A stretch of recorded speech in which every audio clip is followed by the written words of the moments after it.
Assalamualaikum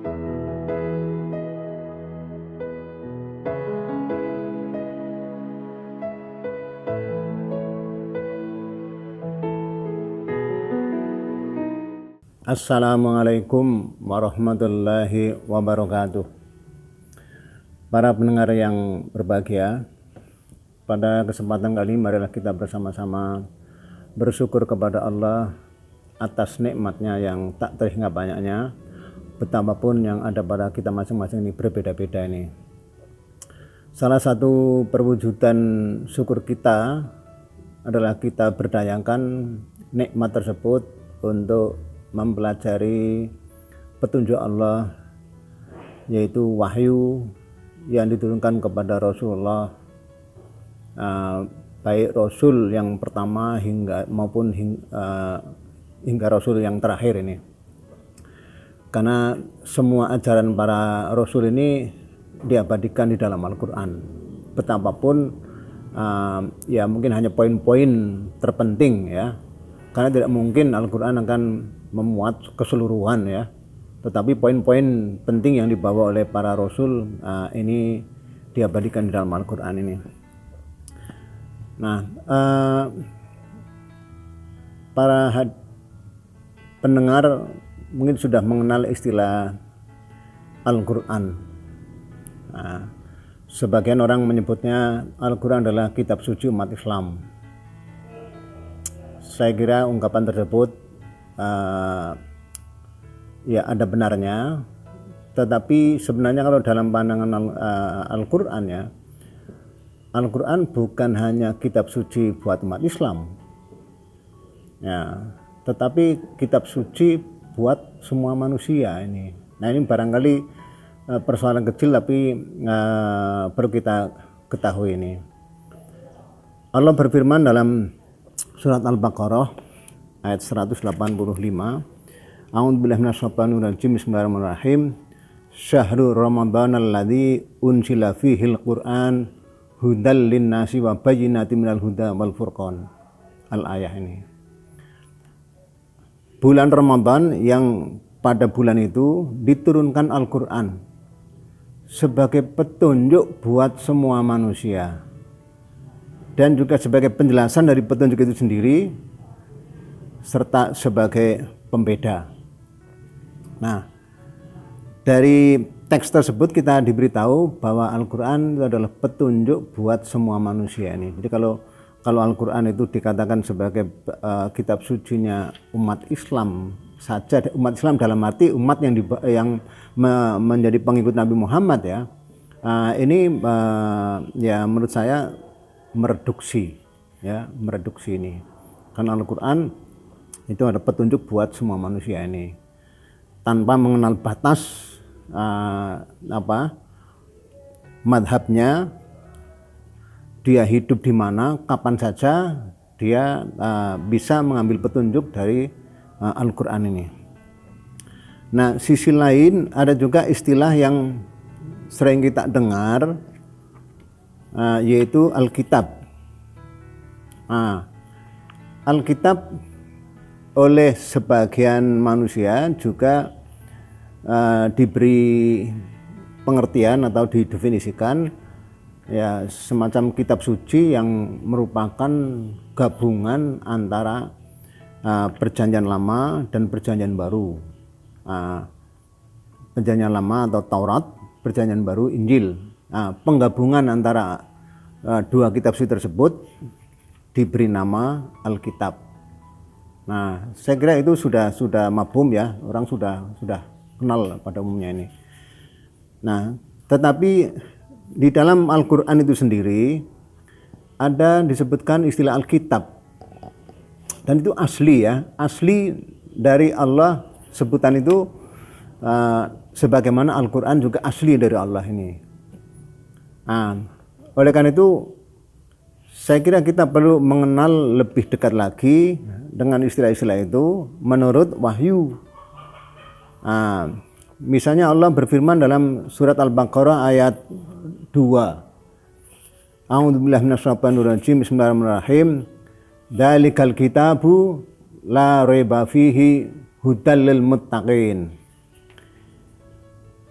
itulah Alkitab, atau sebagian orang menyebutkan inilah Alkitab sebagai petunjuk. Nah, inilah Alkitab yang tiada keraguan di dalamnya, sebagai petunjuk bagi orang-orang yang bertakwa.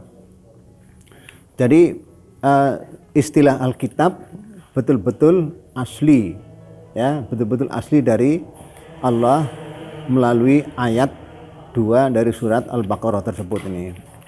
Nah, dari dua istilah itu, lalu sebagian ulama menganggap yang namanya Al-Quran punya banyak nama, ya. Jalaluddin Asyuti menyebutkan ada 55 nama, ya. Di antaranya adalah Alkitab. Jadi Alkitab menurut sebagian ulama itu adalah nama lain daripada Al-Quran. Ya, saya kira tidak mengapa sebagai sebuah ijtihad atau sebagai upaya untuk memahami istilah-istilah yang ada di dalam Al-Quran ini. Tetapi kalau kita pelajari lebih jauh lagi, ya, berdasarkan ayat-ayat Al-Quran, kita akan mendapati bahwa sebenarnya dua istilah itu berbeda. Bahwa ada titik persamaannya, ya, karena kedua istilah itu memang ibarat himpunan, dia beririsan. Keduanya ini beririsan ini. Ya. Nah, mungkin pada kesempatan yang lain akan kita eksplorasi lebih jauh antara persamaan dan perbedaan dua istilah itu, yaitu istilah Al-Quran dan Alkitab ini. Tetapi untuk kali ini saya ingin menekankan fungsi daripada Al-Quran dan Alkitab tersebut, atau mungkin kalau saya sederhanakan, fungsi daripada petunjuk Allah ini, karena kedua-duanya adalah petunjuk, ya. Dzalikal kitabu la raiba fihi hudal lil muttaqin, hudan itu petunjuk, kemudian syahrul ramadan alladzi unzila fihil quran hudal linnas itu juga sebagai petunjuk ini. Nah, apa yang harus kita ketahui terkait dengan dua istilah itu? Yang terpenting adalah menjadikan petunjuk Allah ini sebagai petunjuk kehidupan kita sehari-hari. Nah, saya kira itu yang terpokok, terpenting dari maksud diturunkannya Al-Quran, Alkitab, tidak lain adalah untuk menunjuki kehidupan kita, supaya kehidupan kita jelas tujuannya, orientasinya terarah, sehingga kita tidak kehilangan arah, tidak kehilangan tujuan, atau tidak mengalami disorientasi yang bisa menyebabkan kita menjadi orang yang rugi ini. Nah, di dalam ayat Al-Quran disebutkan fungsi-fungsi atau manfaat yang akan diperoleh bagi siapapun yang mau mengikuti petunjuk Allah. Ada setidak-tidaknya ada 4, ya, ada 4 manfaat yang akan diperoleh bagi siapapun yang mau mengikuti petunjuk Allah ini. Yang pertama adalah la khaufun alaihim. Mereka tidak akan memiliki rasa takut, tidak punya rasa khawatir ini. Ya, tentu ada penjelasannya, yang dimaksudkan khawatir seperti apa. Apa kita tidak mungkin sebagai manusia tidak takut kepada harimau misalnya, ya, tidak takut kepada penjahat, ya.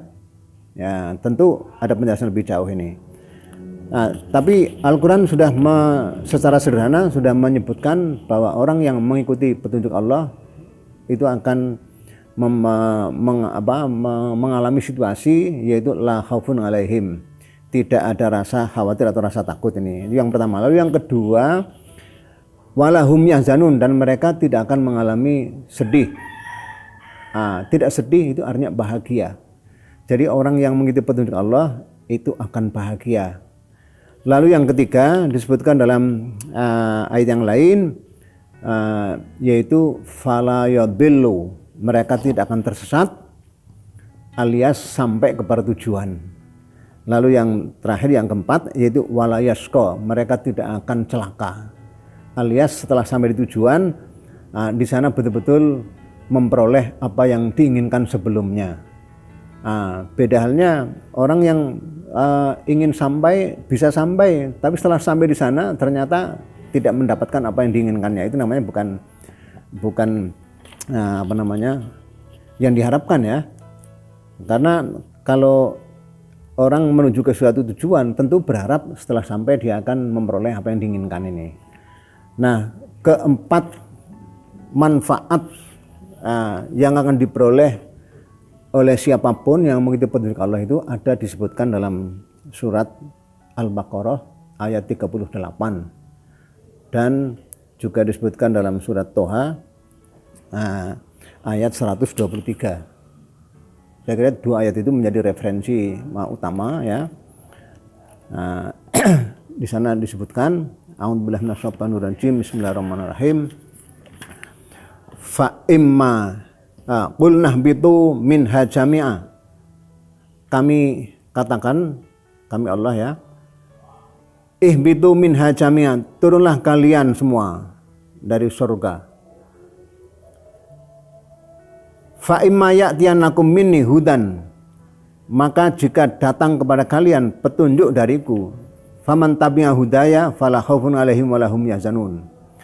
Maka siapapun yang mengikuti petunjukku, maka tiada rasa takut atas mereka dan tidak pula mereka bersedih hati.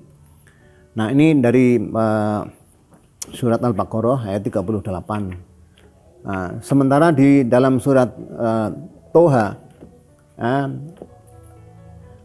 ayat 123 disebutkan di sana, A'udzubillahi bismillahirrahmanirrahim.